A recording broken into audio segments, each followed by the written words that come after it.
नमस्कार, मनी गुरु के इस खास पेशकश में आप सभी का स्वागत है। मैं हूं स्वाति रायना। अगर आप पर्यावरण से प्यार करते हैं या फिर उन कंपनियों में निवेश की चाहत रखते हैं जो कि सोशल कॉर्पोरेट रिस्पॉन्सिबिलिटी को ज्यादा तवज्जो देती हैं, तो अब ऐसा करना आपके लिए संभव है। कैसे? म्यूचुअल फंड की स्कीम के जरिए, जिसका नाम है ESG। अब आप ये जानना चाहते होंगे कि ये ESG स्कीम क्या है। बेसिकली ये थीमेटिक कैटेगरी की स्कीम्स होती हैं जिसको कहा जाता है एनवायरनमेंट, सोशल और गवर्नेंस, सिंपली ESG। तो मनी गुरु की आज की इस खास पेशकश में हम ESG स्कीम्स की हर बारीकी समझने की कोशिश करेंगे। ESG स्कीम क्या है, भारत में कौन सी ESG स्कीम है, ESG स्कीम में निवेश से आपको कितना रिटर्न मिल सकता है, ESG स्कीम अगर आप निवेश करते हैं तो आपको कितना निवेश करने की जरूरत है। ये तमाम ऐसी बारीकियां हैं जो आपको किसी भी थीमेटिक फंड में निवेश करने से पहले जाननी और समझनी और परखनी बेहद ज्यादा जरूरत है। जिससे पहले हमारे आज के खास मेहमान जुड़े, चलिए उनका परिचय भी करा देते हैं। हमारे साथ फिनवे के CEO रचित चावला हैं। रचित, बहुत स्वागत करते हैं हम आपका मनी गुरु के आज के इस खास पेशकश में। आज हम खास तौर पर ESG पर चर्चा करने वाले हैं, जिसको हम एनवायरनमेंट, सोशल, गवर्नेंस के नाम से ज्यादा जानते हैं। और शायद बहुत लोग ESG के बारे में उतना ना जानते हो निवेशक, क्योंकि कंपैरेटिवली भारत में एक नई कैटेगरी या नया टर्म है ये। इसलिए वो लोग जो कि ESG से ज्यादा परिचित नहीं है, उनके लिए रचित ESG स्कीम कैसे काम करती है? श्योर। सो ESG, जैसा आपने कहा, stands for environmental, social and corporate governance. And ये हालांकि अभी भारत में ज्यादा यूज हो रहा है वर्ड, जबकि अगर आप सेबी या reserve bank of India, government of India का स्टैंसेस देखिए तो ये 2007 से ही कहीं ना कहीं गवर्नमेंट पुश कर रही है इसे। एंड सही मायने में this is good for the environmental standpoint, from a social perspective as well as for the shareholders. तो ये 3 वर्टिकल्स दिए गए हैं जिसके अंदर काफी सब कैटेगरीज है, जिसपे टाइम टू टाइम कंपनीज की रेटिंग्स होती है। एंड जिस भी कंपनी की रेटिंग ज्यादा है इन कैटेगरीज में, उसको बेहतर माना जाता है। एंड उसकी वैल्यूएशन अकॉर्डिंगली जनरल पब्लिक उसे बेटर वैल्यू करती है। तो इफ यू अलाउ मी, मैं एक एक कैटेगरी का आपको डिटेल में बताना चाहूंगा कि एग्जैक्टली इसका मतलब क्या है and how it is beneficial. Absolutely रचित, हम आपसे ये डिकोड ही करने की कोशिश करेंगे आज की ESG स्कीम क्या है, कैसे काम करती है और कैसे किसी के पोर्टफोलियो में किसी को ESG स्कीम शामिल करनी चाहिए। डेफिनेटली आप कैटेगरी हमारे सामने ब्रेकअप कीजिए। उससे पहले एक छोटा सा मैं आपसे चर्चा इसमें करना चाहती हूँ कि स्पेशली आपने कहा कि 2007 से, if I am not wrong, इसमें काफी ज्यादा एक फोकस रहा है ESG का, जो हम एक सोशल गवर्नेंस या कॉर्पोरेट गवर्नेंस की बात करते हैं। पर जब हम उसमें ESG इन्वेस्टिंग की बात करते हैं तो भारत में कंपैरेटिवली एक नया कॉन्सेप्ट है ये। मतलब निवेशक ऐसे किसी कॉन्सेप्ट में या ऐसे किसी थीम में निवेश करें तो 2018 में जितना हमें मालूम है बहुत ही चुनिंदा फंड हुआ करते थे, अब बढ़कर 9 से 10 फंड हो गए हैं। जो AUM भी रहा है फंड का, वो भी 2021 तक के आंकड़ों के हिसाब से 100 करोड़ के ऊपर पहुंच गया है। तो पिछले कुछ सालों में और इनफैक्ट कोविड पीरियड के टाइम के बाद आपको लगता है कि ESG इन्वेस्टिंग में लोगों की रुचि बढ़ी है फॉर सर्टेन रीजंस? डेफिनेटली। और ये फैक्ट जो है वो वैलिडेट होता है कि अगर हमारे पास 13-14 फंड्स हैं एट द मोमेंट, 10 फंड्स तो 2020 के बाद ही लॉन्च हुए हैं। इसका मतलब ये है कि लोगों का नॉलेज एंड लोगों की इच्छा इन फंड्स में इन्वेस्ट करने की डेफिनेटली कोविड का कुछ ना कुछ रोल रहा है। फंड्स का जो अमाउंट है वो भी AUM बढ़ा कोविड के बाद ही है। और बहुत सारी बड़ी बड़ी म्यूचुअल फंड कंपनीज इस तरीके से इन्वेस्टमेंट चाह रही है करना। एंड अगर आप फैक्ट्स देखेंगे तो बहुत ज्यादा हाई जंप है। और मुझे लगता है आने वाले समय में जो ये अप्रोक्सीमेटली 14 म्यूचुअल फंड्स है, ये काफी ज्यादा मल्टीप्लाई होंगे, बिकॉज जो सिटीजन्स है वो भी कॉन्शियस हो रहे हैं ऑफ द फैक्ट दैट उन कंपनीज पे ही ध्यान देना चाहिए जिनकी ESG रेटिंग ज्यादा है। बिकॉज ESG घूम फिर कर it is for the beneficial of the people at large, so it is for the benefit of the citizens of this country only. तो हालांकि सिटीजन भी चाहेंगे कि उन्हीं म्यूचुअल फंड्स में, उन्हीं कंपनीज में वो इनडायरेक्टली इन्वेस्ट करे through way of mutual funds. Okay, now coming to the different categories, आप बताना चाह रहे थे कि इसको आप ब्रेकअप और डिकोड करना चाह रहे थे कि ईएसजी में हर कोई चीज जो एनवायरनमेंट है, सोशल गवर्नेंस है, ये अलग अलग के इम्पोर्टेंस क्या है? देखिए, पहले सीएसआर बड़ा पॉपुलर वर्ड हुआ करता था, जिसे हम कहते थे कॉर्पोरेट सोशल रिस्पॉन्सिबिलिटी। हम सीएसआर को एक मैक्रो लेवल पर देखते हैं, बट ईएसजी उसमें और डीप ड्रिल करता है। एग्जाम्पल ऑफ एनवायरमेंटल, अब कैसे कौन सी कंपनीज अपने क्या क्या स्टेप्स ले रही है जिससे कार्बन एमिशंस कम होते हैं, दैट बिकम्स अ फैक्टर जिससे उनकी एनवायरमेंटल रेटिंग बढ़ती है। आपने सुना होगा आईटीसी या हीरो मोटोकॉर्प जैसी कंपनीज बहुत प्राउड होके बोलती है कि हम लीड फ्री हो रहे हैं, हमारे न्यू प्रोजेक्ट जो है उसमें कार्बन एमिशन कट हो रहा है। उस वजह से उनकी रेटिंग्स बेटर होती है, because it is good for the environment at large. तो ये एनवायरमेंट की तरफ स्टेप है। इसी तरीके से कुछ कंपनीज पोल्यूशन को कर्व करने की कोशिश करती है। जैसे इंडिया में पोल्यूशन कुछ स्टेप्स लेकर कम होता है, ऑटोमेटिकली वो एनवायरमेंटल की लिस्टिंग में इंक्रीज हो जाएंगे। सपोज इलेक्ट्रिक व्हीकल कंपनीज है, उनका एनवायरमेंटल सेक्शन बहुत हाई है, because they are helping reduce the pollution. तो एनवायरमेंट से रिलेटेड जितने भी स्टेप्स ले रही है कंपनीज, उन सब में उनका ये वाला वर्टिकल कवर होता है।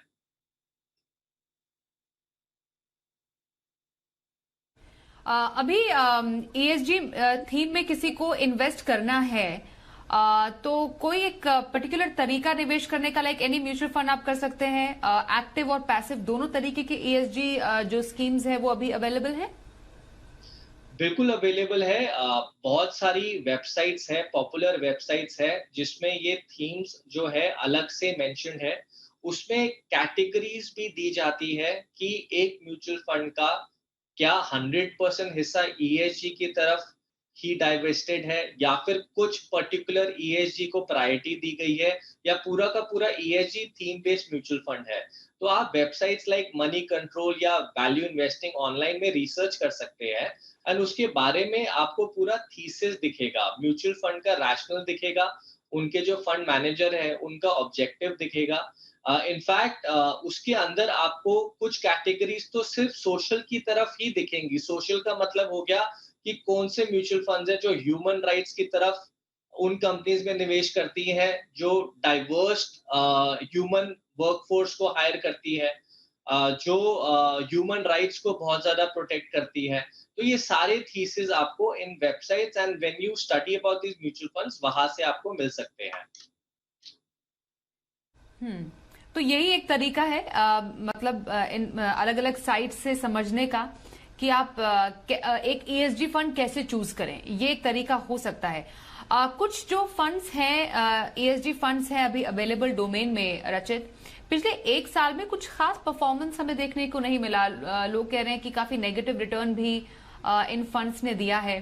तो एक ईएसजी फंड रिटर्न के मामले में, क्योंकि बहुत ही हाई रिस्क फंड्स होते हैं, क्योंकि थीमेटिक कैटेगरी में आते हैं, रिटर्न के लिहाज से अभी फिलहाल ईएसजी फंड जो है, ईएसजी कैटेगरी कहां पर स्टैंड कर रही है? देखिए, ये mutual fund to mutual fund depend करेगा कि उनकी परफॉर्मेंस कैसी रही है। मैं नहीं मानता कि अगर ईएसजी फोकस थीम को ये कहना सही रहेगा कि एज अ थीम इन्होंने अच्छा नहीं किया। Basically these are certain group of companies जो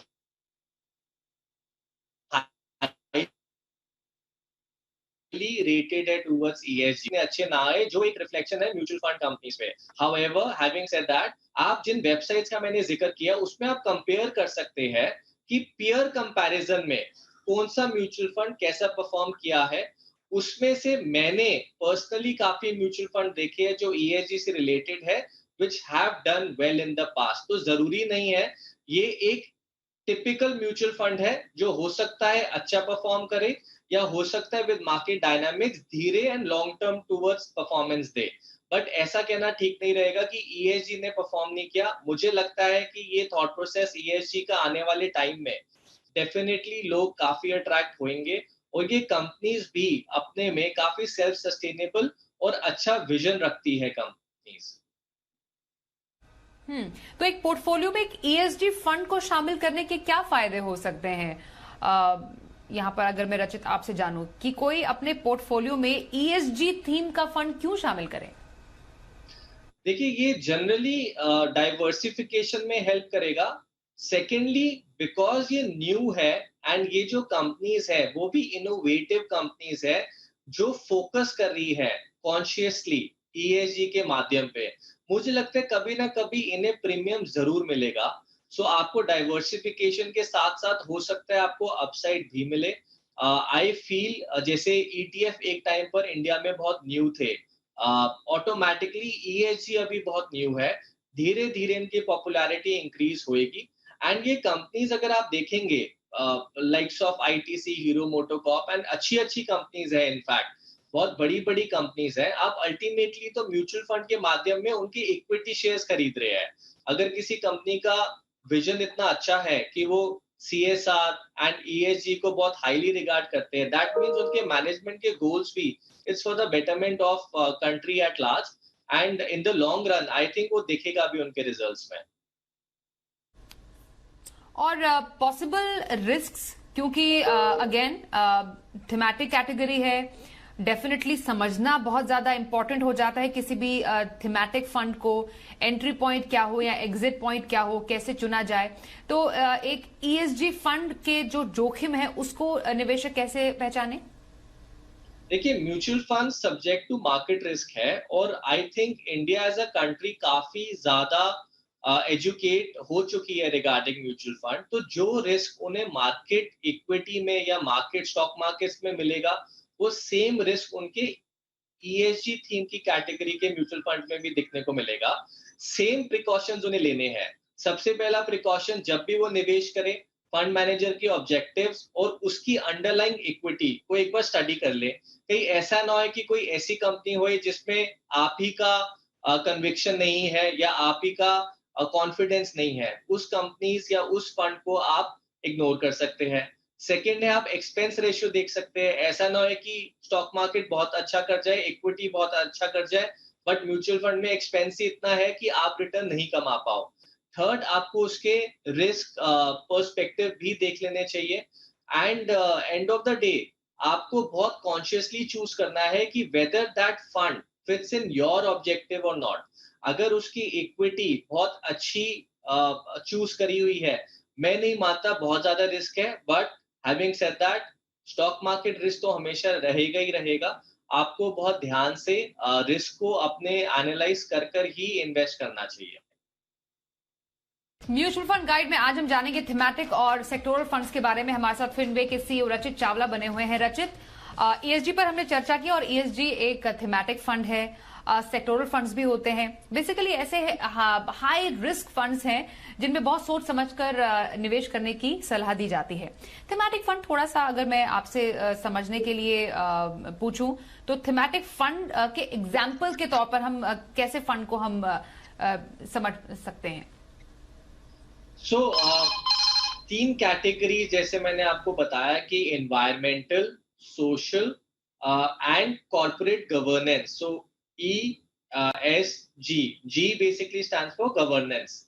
तो सपोज एक कंपनी है जो कंटिन्यूसली अपना ध्यान रख रही है एनवायरमेंट का, यानी उसके सारे स्टेप्स जो हो रहे हैं वो पोल्यूशन के बेटरमेंट के लिए हो रहे हैं। सोशली उनकी वर्कफोर्स बड़ी डाइवर्स है एंड ह्यूमन राइट्स का ध्यान रखते हैं, साथ में ही उनकी गवर्नेंस बड़ी स्ट्रांग है। तो ऑटोमेटिकली जो फॉरेन इन्वेस्टर्स हैं उनका ध्यान ऐसी कंपनीज पे जाएगा ही जाएगा, बिकॉज वो उनके फेवरेट्स होंगे। ये तीन क्राइटेरियाज आज बहुत इंपॉर्टेंट हो गए हैं, बहुत महत्वपूर्ण हो गए हैं। अगर आप इन कंपनीज का प्रीमियम देखेंगे, जनरली शेयर मार्केट में ये कंपनीज प्रीमियम में ही इनकी मार्केट ट्रांजैक्शन होती है। उसका रीजन ये है कि जितने भी इन्वेस्टर्स हैं ग्लोबली वो इन कंपनीज को बहुत रिस्पेक्ट की नजरों से देखते हैं एंड वो इस कंपनीज का पार्ट बनना चाहते हैं। अगर ऐसा इन्वेस्टर्स कंटिन्यूसली पार्ट बनेंगे एंड बाय करेंगे एंड निवेश करते रहेंगे अपने पैसे उनकी इक्विटी में, ऑटोमेटिकली जो फंड है उसकी परफॉर्मेंस भी over a period of time definitely better रहेगी।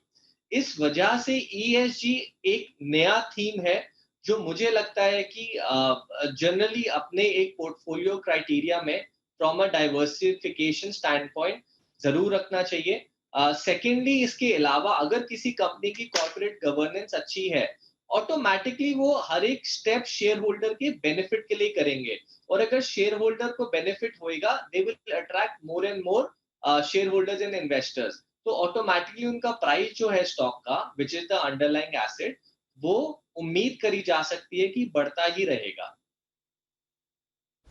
ओके तो एक तो थीमेटिक फंड्स होते हैं जिसमें एग्जांपल हमने ईएसजी फंड का लिया, और कुछ सेक्टोरल फंड भी होते हैं, तो सेक्टोरल फंड को कैसे समझें और वो थीमेटिक फंड से अलग कैसे हैं? सो थीमेटिक फंड जो है वो तो एक थीम बेस्ड हो गई। थीम बेस्ड का मतलब जैसे ईएसजी इज अ थीम, कि इस थीम के अराउंड वो कंपनी शॉर्टलिस्ट करेंगी।